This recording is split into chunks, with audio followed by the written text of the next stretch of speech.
لیکن اللہ تعالیٰ جب کسی کو نبوت کے لیے منتخب کر لیتا ہے تو اس کی پرورش بچپن ہی سے صحیح فطرت کے اوپر ہوتی ہے۔ اللہ تعالیٰ نے نبوت کے لیے ابراہیم علیہ السلام کو منتخب کر لیا تھا، اسی لیے ابراہیم علیہ السلام ان بتوں کو بازار میں لے جاتے تھے بیچنے کے لیے تو کیا کہتے تھے؟ حد مفسرین نے لکھا ہے من یشتری منی الہا لا یضرہ ولا ینفع، کون مجھ سے ایسا بت خریدے گا جو نہ اسے نفع دے سکتا ہے نہ نقصان دے سکتا ہے۔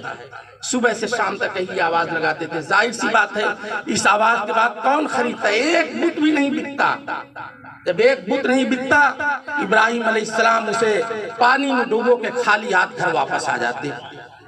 آزر نے دیکھا میرے بیٹے کی یہ حرکت، آزر نے کہا کہ بیٹا اگر اس حرکت سے بعد تو میں تمہیں سنسار کر دوں گا، دھن نکال دوں گا۔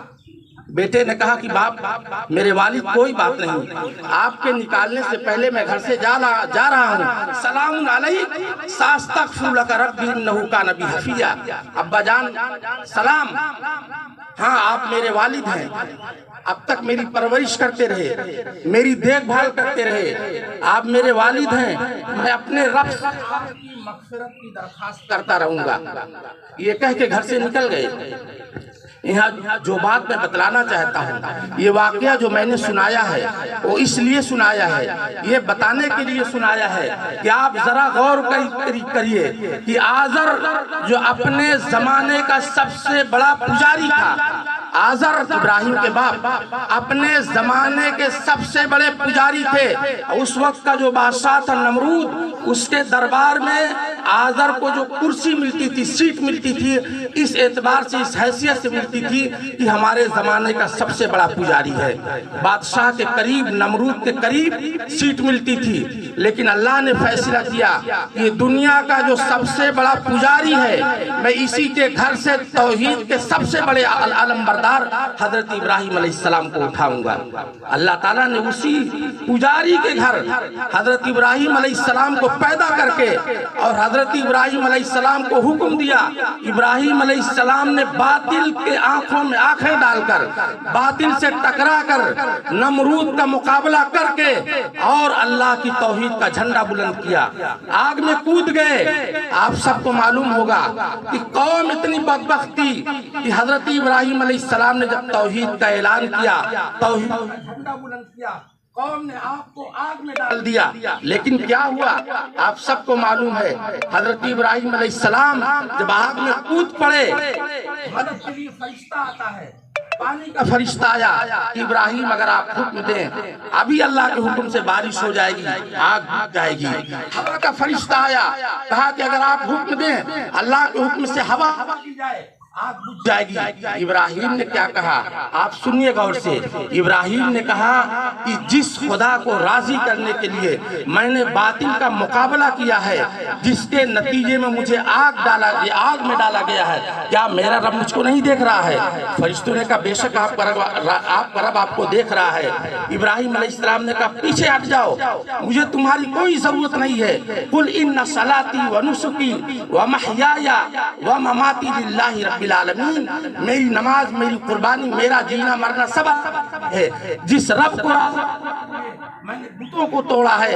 اگر میرا رب چاہتا کہ میرا ابراہیم جل جائے تو میں اسی وقت جلنے کے لیے تیار ہوں، مجھے زندگی نہیں چاہیے، اور اگر میرا رب مجھے بچانا چاہتا ہے تو میرا رب مجھے بچانے کے لیے کافی ہے، تم سب پیچھے ہٹ جاؤ۔ اللہ تعالیٰ نے ابراہیم علیہ السلام کی ایمان کو دیکھا اور فوراً آگ کو خطاب کیا، قلنا یا نار کونی بردم و سلاما علی ابراہیم، اے آگ تیری گود میں میرا ابراہیم آ رہا ہے، خبردار اس کے ہاتھ نہ جلنے پائے، اس کے پیر نہ جلنے پائے، اس کا روٹا نہ جلنے پائے، اس کو ایسے کھلا جیسے ماں اپنے بچے کو کھلاتی ہے، اس کو اس طرح خوشبو سے معطر کر دے جیسے کوئی چمن میں پہنچ جاتا ہے۔ ابراہیم علیہ السلام آگ کے اندر بیٹھے ہیں، آگ جل رہی ہے، ابراہیم علیہ السلام اطمینان سے بیٹھے ہیں۔ قلنا یا نار کونی بردم و سلاما علی ابراہیم، اللہ نے آگ کو حکم دیا خبردار میرے ابراہیم کا ایک روما نہیں جلنا چاہیے، ٹھنڈی ہو جا۔ میں یہ بتانا چاہتا ہوں اس واقعے میں جو سب سے اہم پہلو ہے وہ یہ ہے کہ اللہ نے آگ کو بجھایا نہیں، اللہ نے آگ کو بجھایا نہیں۔ اللہ چاہتے بارش ہو جاتی، آگ بجھ جاتی، ہوا چل جاتی، آگ بجھ جاتی، لیکن اللہ نے آگ کو بجھایا نہیں۔ اسی بھڑکتی ہوئی اور دہکتی ہوئی آگ میں ابراہیم کی حفاظت کر کے اللہ نے دنیا کو پیغام دیا کہ یہ ہے ابراہیم کے رب کی طاقت، یہ ہے ابراہیم کے رب کی طاقت۔ بھڑکتی ہوئی اور دہکتی ہوئی آگ میں اللہ تعالیٰ نے اپنے خلیل کی حفاظت کی۔ میں یہ بتانا چاہتا ہوں، یہ پیغام دینا چاہتا ہوں عیدگاہ میں، میرا وقت تو ختم ہو گیا ہے، اصل خطاب حضرت مولانا اشرف صاحب کا ہوگا۔ میں اپنی بات یہ بتا کے ختم کرنا چاہتا ہوں کہ جس طرح حضرت ابراہیم علیہ السلام نے مقابلہ کیا، جس طرح ابراہیم علیہ السلام نے باطل کا چیلنج کیا، اسی طرح سے آج ہمیں بھی باطل کا چیلنج کرنا ہوگا۔ اللہ تعالیٰ ہم سب کے دلوں میں ایمان کی قدر نصیب فرمائے اور اس سنت ابراہیم پر چلنے کی توفیق نصیب فرمائے۔ اللہ تعالیٰ ہم سب کو کہنے سننے سے زیادہ عمل کی توفیق نصیب فرمائے۔ آئیے